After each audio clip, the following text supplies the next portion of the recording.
سیاہ حویلی میں منحوسیت مزید بڑھ گئی تھی۔ سناٹے ہی سناٹے اتر آئے تھے۔ وہ اپنے کمرے میں زمین پر بیٹھا سر کو جھکائے ہوئے تھا۔ اس کی ہلکی گھنی بیئرڈ آنسوؤں سے بھیگی ہوئی تھی۔ وہ اپنے سینے سے کبیر خان کی تصویر لگائے ہوئے تھا۔ اس کے لب مسلسل ہل رہے تھے۔ غور سے سنو تو وہ کہہ رہا تھا، بابا جان مجھے معاف کر دے، میں آپ کی بیٹے کی حفاظت نہ کر سکا، مجھے معاف کر دے بابا جان، میں بہرمند کی حفاظت نہ کر سکا، مجھے معاف کر دے۔ کمرے میں کوئی زیرو داخل ہوا تھا۔ کم و بیش اس کی حالت بھی درخز خانزادہ جیسی تھی، مگر آنکھوں میں انتقام کی سرخی تھی جو سب جلا کر خاکستر کر دینا چاہتا تھا۔ کرب میں ڈوبے اس مرد نے گردن اٹھائے سرخ آنکھوں سے اسے دیکھا تھا۔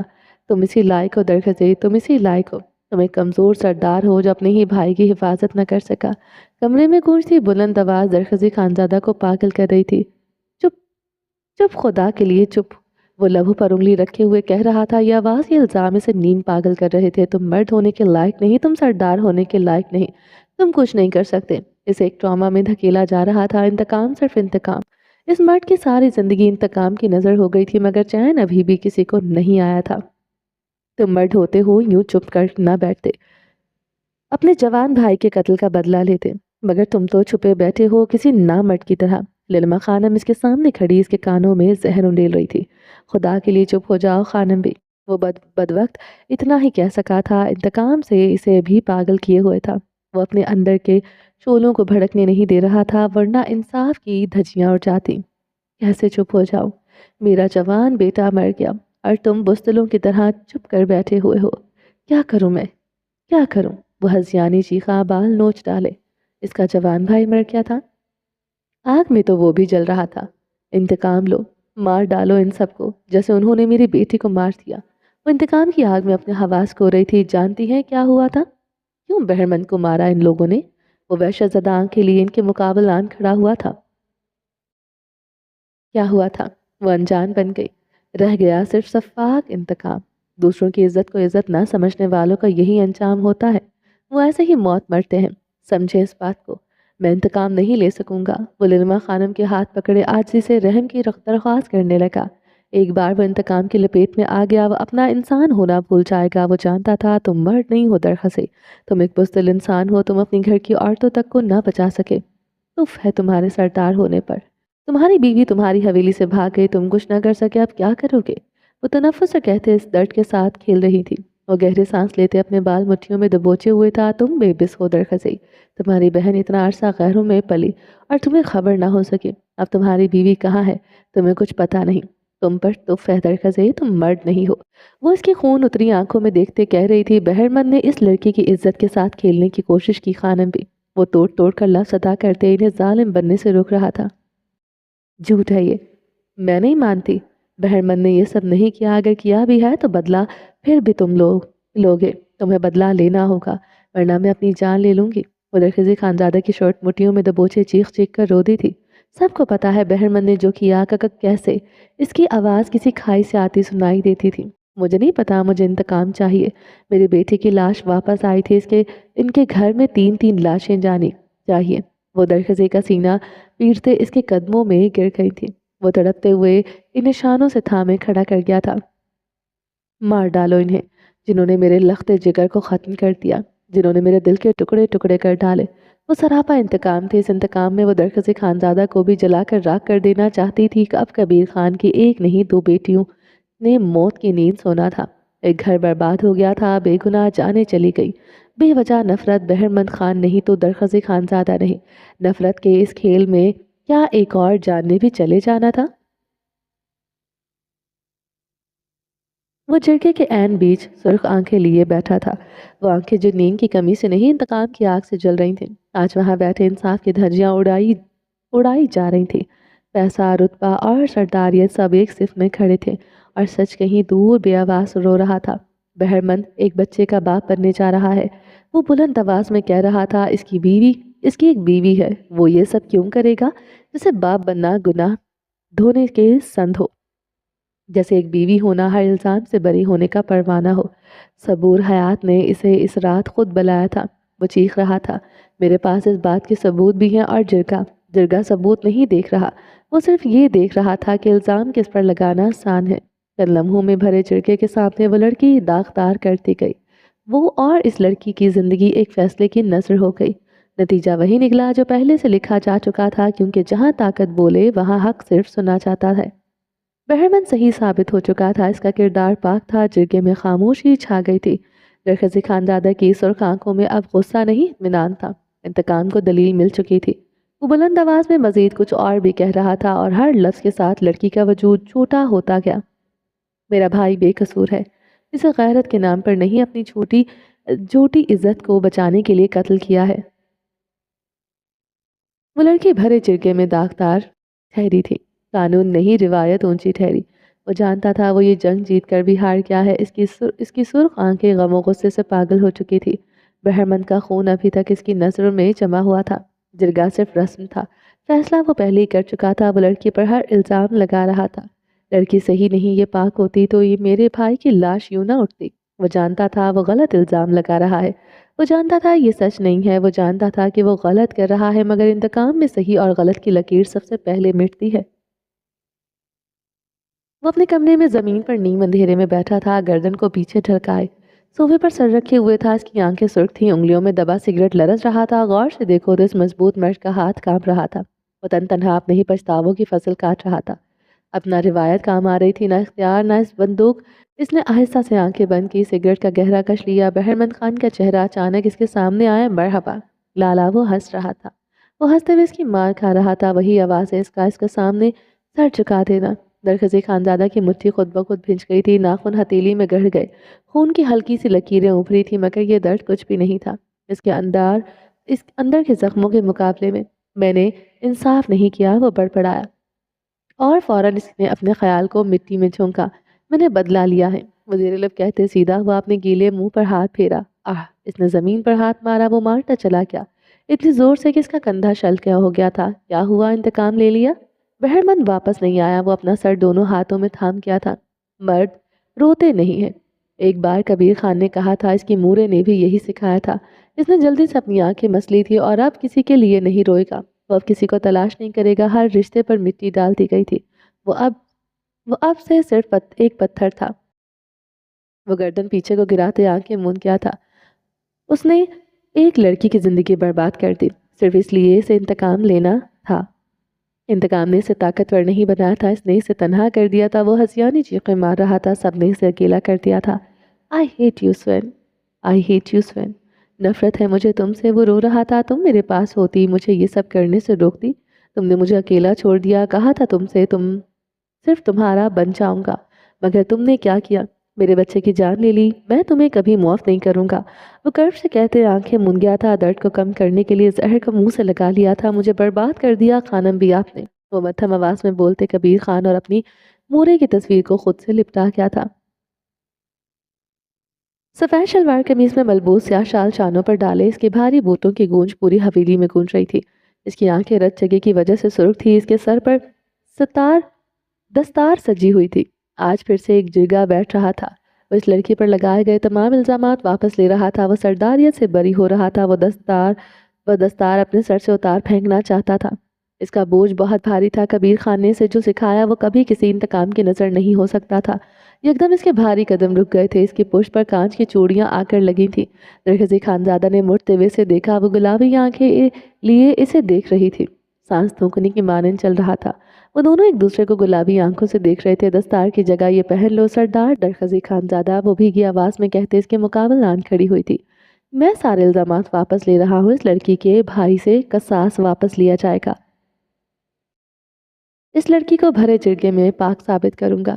اور اس کی آنکھوں میں آنکھیں ڈالے سنجیدگی سے کہہ رہا تھا، اب کوئی فائدہ نہیں، دیر ہو چکی۔ سب آنکھوں سے موتی ٹوٹ کر برسے تھے۔ دیر نہیں ہوئی ملالہ، مجھے احساس ہو گیا میں کمزور لمحوں کی زد میں آ گیا تھا۔ انتقام کے شعلوں نے میرے اندر کی آگ کو بھڑکا دیا تھا۔ جو راستہ خانم بی نے دکھا دیا وہ صرف تاریکیوں پر مشتمل تھا۔ میں ان تاریکیوں کا حصہ نہیں بنوں گا۔ اس کی باتوں پر روتے ہوئے اس کی شال مٹھیوں میں جکڑ گئی تھی۔ دیر ہو چکی افغان، دیر ہو چکی۔ اس کی ہچکیاں بڑھنے لگی، نہیں دیر ہوئی ملالہ، میں سب ٹھیک کر دوں گا۔ مجھے قتل بھی کر دیا گیا، میں سر کو جھکائے اپنی جان دے دوں گا، مگر غلط کو صحیح کروں گا۔ وہ مضبوطی سے کہہ رہا تھا، دیر ہو گئی خان، سب برباد ہو گیا، تم برباد ہو گئے، میں برباد ہو گئی، خانم بی نے میرے ساتھ تمہیں بھی برباد کر دیا۔ ہچکیاں ماتم میں بدلنے لگی، کہا نا کچھ برباد نہیں ہوا، میں سب ٹھیک کروں گا، غلط کو غلط کہنے کے لیے جرگہ چاہیے ہوتا ہے جو میرے پاس ہے۔ ختم ہو گیا خان، سب ختم ہو گیا، تمہیں ایسا نہیں کرنا چاہیے تھا، تم کچھ بھی کر لو خان، خانم بھی تمہیں کبھی آباد نہیں ہونے دے گی، اس سے تمہاری دولت سے غرض ہے، چلے جاؤ یہاں سے تم خان، ورنہ وہ ڈائن تمہیں بھی کھا جائے گی، وہ بہت شاطر، بہت گھٹ۔ درخزی خانزادہ اس کی بات مکمل ہونے سے پہلے اس کے بال گتی سے دبوچ گیا تھا۔ تم سے مجھے اسی سب کی امید تھی، شاطر وہ نہیں تم ہو، گھٹیا تم ہو، وہ میری ماں ہونے کے ساتھ ساتھ تمہاری بھی ماں ہے، اپنی ماں کے لیے تم کیسے یہ الفاظ استعمال کر سکتی ہو؟ وہ اس کے بال سختی سے دبوچے غرایا تھا، اس سے بھی زیادہ دیر ہو جائے گی اگر تم نے یوں ہی آنکھوں پر پٹی باندھی رہی۔ ملالہ نے سسکی لی، باندھوں گا پٹی، خانم بی کو اسی طرح اسی نظروں سے دیکھوں گا جن نظروں سے میں دیکھنا چاہتا ہوں، میری زندگی میں جو عورتیں آئی ہیں اس سے میری ماں بہت اچھی ہے۔ خانم بی کو دولت چاہیے تو میں کچھ بھی کر کے ساری دولت بہرمند کے بچے کے نام کر دوں گا، سمجھی تم؟ وہ اسے بے دردی سے دھکا دیتے داخلی دروازے سے نکل گیا تھا۔ ملالہ خان اونھے منہ جا گری تھی۔ تم کچھ بھی کر لو ملالہ، درخزی تمہاری باتوں میں کبھی نہیں آئے گا، درخزی کا بچہ اب تم پیدا کرو گی اور درخزی کو جان سے جانا ہوگا۔ للما خانم اس کے پاس آتے پھکاری تھی، کیا کرو گی؟ دولت کا خانم بھی، جب رشتے ہی تمہارے پاس نہ بچیں گے، ابھی بھی وقت ہے، سنبھل جاؤ، یہ نہ ہو تمہارے پاس پچھتاووں کے لیے بھی کچھ نہ بچے۔ وہ کھڑے ہوتے للما خانم کی آنکھوں میں آنکھیں گاڑ گئی تھی، میرا بہرمند چلا گیا، اس کے بچے کا ہوگا اب یہ سب۔ للما خانم کی بات پر ملالہ خان بھیگا سا مسکرائی تھی، اگر تم بہرمند کے سینے میں زہر انتقام نہ بھرتی تو آج وہ شاید زندہ ہوتا۔ کسی نے بہرمند کا قتل نہیں کیا بلکہ تم نے خود اس کا قتل کیا۔ ملالہ خان زہر خند سرگوشی کرتے چلی گئی تھی۔ للما خانم کی آنکھوں میں انتقام زندہ رہا، جلتی آگ کے لاوے سے چنگاریاں ہی چنگاریاں روشن تھی، لکڑی کے جل کر چٹکنے کی آوازیں تھی، آگ پوری طرح روشن تھی۔ کھلے میدان میں چارپائیوں پر بہت سے مرد بیٹھے تھے، وہ دستار پہنے ایک چارپائی پر بیٹھا نظریں جھکائے ہوئے تھا، پستول پر جمع اس کا ہاتھ کانپ رہا تھا۔ جتنا آسان انتقام لینا تھا، الزام تراشی کرنا تھا، اتنا آسان سچ بولنا ہرگز نہ تھا۔ اپنا جرم قبول کرنے کے لیے پہاڑوں جیسا جگرا چاہیے ہوتا ہے۔ کل اس کے جھوٹ بولنے پر سب اس کے ساتھ کھڑے تھے، آج اس کے سچ بولنے پر کوئی اس کے ساتھ نہیں ہوگا۔ وہ جانتا تھا، اس نے نگاہیں اٹھائے، سب کو دیکھا، سب کی نگاہوں کے لیے اس کے لیے تقدس تھا، عزت تھی، وہ غلط تھا، پھر بھی کسی کی جرات نہ تھی اس کے سامنے اسے غلط کہا جائے۔ اب جب وہ اعتراف جرم کرے گا، جب وہ قبول کرے گا اس نے انتقام کے لیے ایک لڑکی کی کردار کشی کی، وہ لڑکی جو وکٹم تھی، سب کی نگاہوں میں اس کے لیے عزت ختم ہو جائے گی۔